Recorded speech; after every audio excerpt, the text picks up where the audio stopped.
Alright, so after I changed the tires in this bad boy, I tried to start it up, and when I turned the petcock on, it started leaking.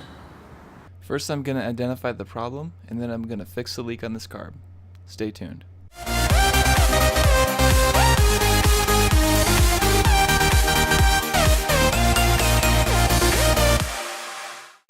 Alright, so I've got a temporary fuel source hooked up to the carburetor, and I'm going to show you the leak that I believe is coming from a crossover tube right in between these two float bolts here. So I'm going to go ahead and turn the switch on, which is going to turn on my temporary fuel source, and it should start to leak right there. I see a little drip starting.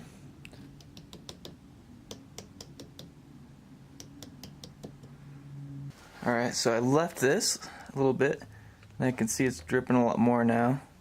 And if I shake it, you know, it is really hard to tell if it is dripping from that spot or not, but it looks to me like it is. Anyways, I have recently replaced the gaskets, so I'm not too worried about those. I don't think that's the problem. So I'm going to go ahead and take these guys apart. They have a washer on them.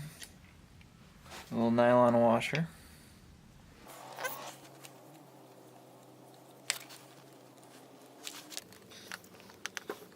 This kind of stuff is a lot easier to do in the summer when it's warm.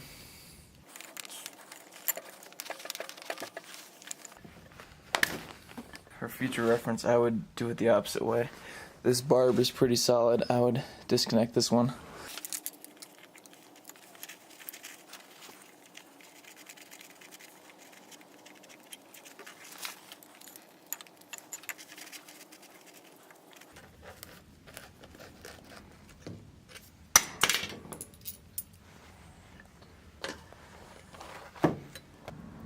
I think that's the, okay.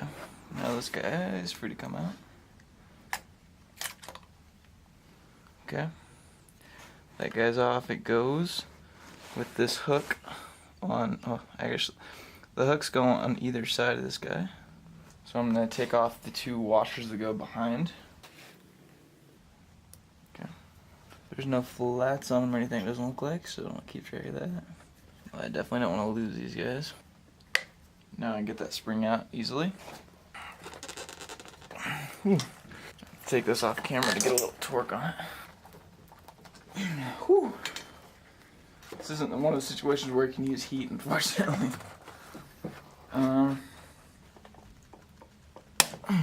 Okay. Okay, these are easier to get to.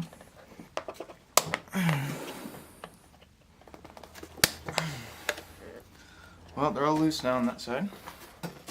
Alright, I decided I might as well drain this guy.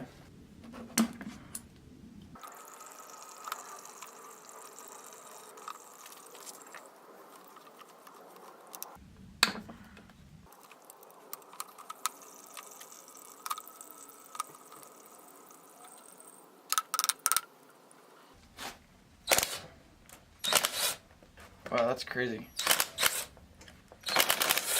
That'll do it. Yeah, use an impact driver on that guy. That will help you a lot. Alright, let's see if this guy pulls apart. Is it really that easy?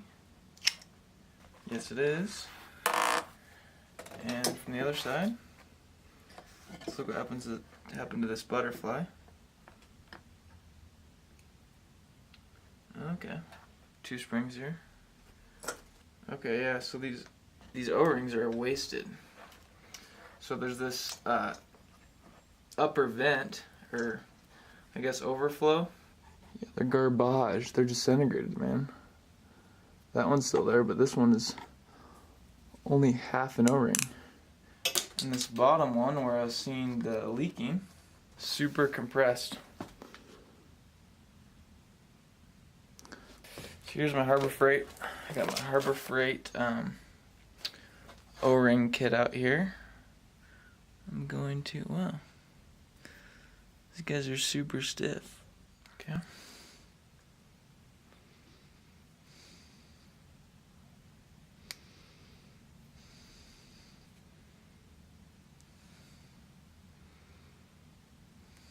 Looks similar to the 5mm by 2.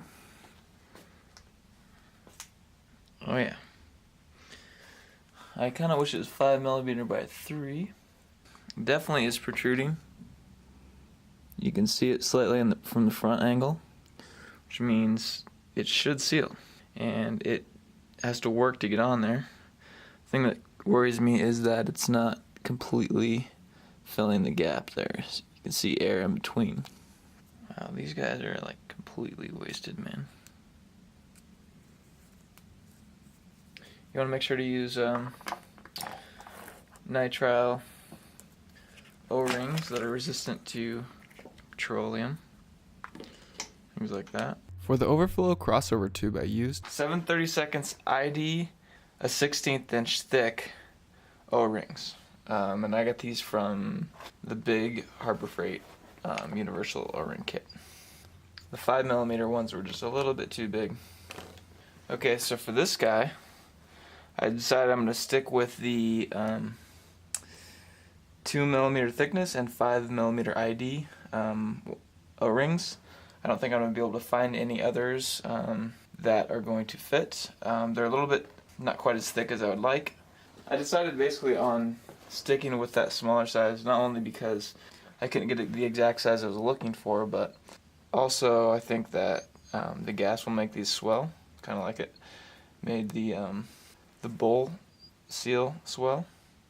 Anyways, now it's time for reassembly, and the part I'm most concerned about is the butterfly valves. You can see when you flip it down like that, both the butterflies are in the same spot, and then that spring keeps them together. We'll first kind of sub-assemble this guy in here.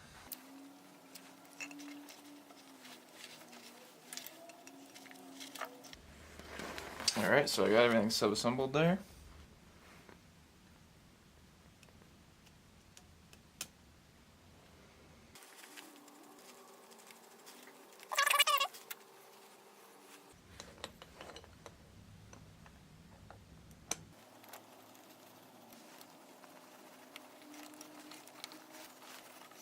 Some internet people recommend that you replace all these with Allen head type screws. You can see why you'd want to do that. These are kind of a pain.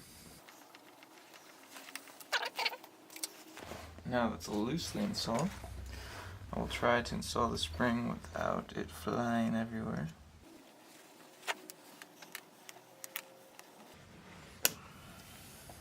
Alright, so you can see that little spring installed right underneath that guy right there. Now our action should work really good. 2 washers.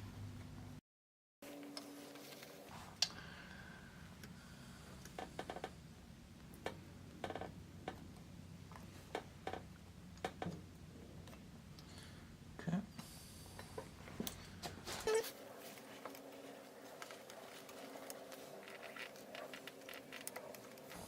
Okay, our spring's installed. Now the screws with the washers.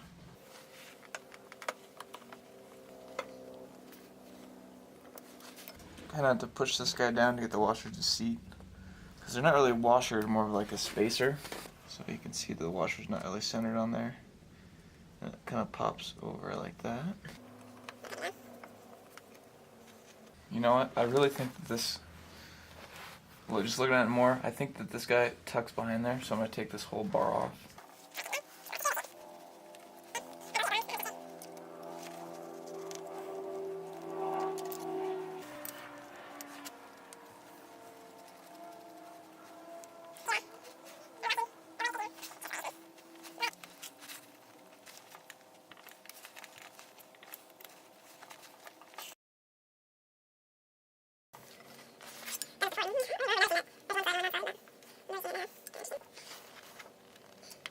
Reconnect this guy.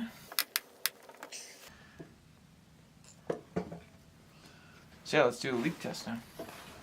Connect my test. Let that sit some minutes and then come back and see if the issue is leaking or not. Alright, so it's been about 25 minutes, and I don't see any leaking. So, appears we fixed the problem.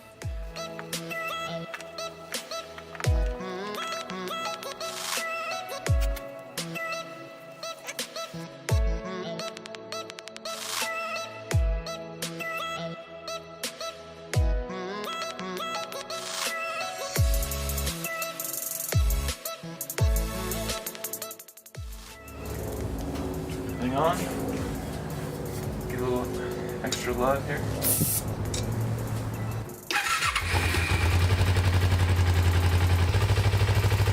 Don't see any leaks, so I took the bike for a short ride and still didn't see any leaks. So I'll keep an eye on it. I think we stopped the leak. Thanks for watching.